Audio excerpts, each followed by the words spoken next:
Good afternoon to all. My name is Tanishika. I am in 10th standard. Today I am here to demonstrate the role of diaphragm in the breathing.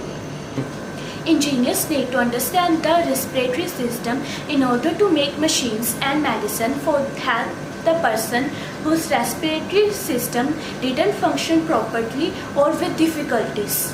Engineers use model to study complicated processes and better understand them. In this activity, you will act like an engineer and make a lung working model and understand how the respiratory system works and what happens when you breathe in and out. Have you ever been on a crowded subway or bus?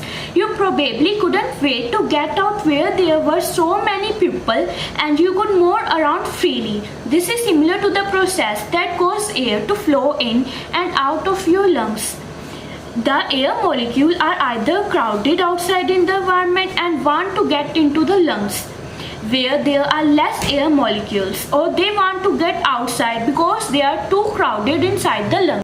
In order to make a lung working model, you will require a bell jar, which is comparable to the thoracic cavity, wide tube, which is comparable to the trachea, and primary balloons, two balloons comparable to the lungs, and a rubber sheet round the tile bottom edge of the bell jar is compared to the diaphragm. And make sure that the setup is airtight. Now pull the rubber sheet downward and it upward alternately. Observe the changes in the balloons.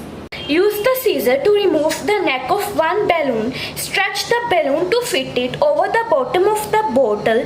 Tap the edge of the balloon to the side of the bottle. Place one end of the straw into the other balloon. Attach the balloon to the straw using a thread.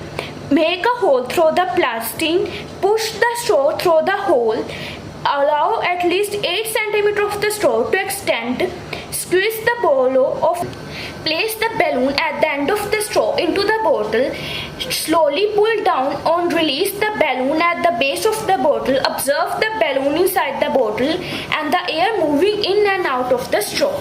When you pull down the diaphragm balloon, the volume inside the bottle gets bigger. This decreases the air pressure inside the bottle, so it lower than the pressure outside the bottle. Air flow from high pressure to the low pressure, so air flow into the straw and fill the lung balloon. When you let go of the diaphragm balloon, the volume inside the bottle gets smaller. This increases the air pressure inside the bottle, so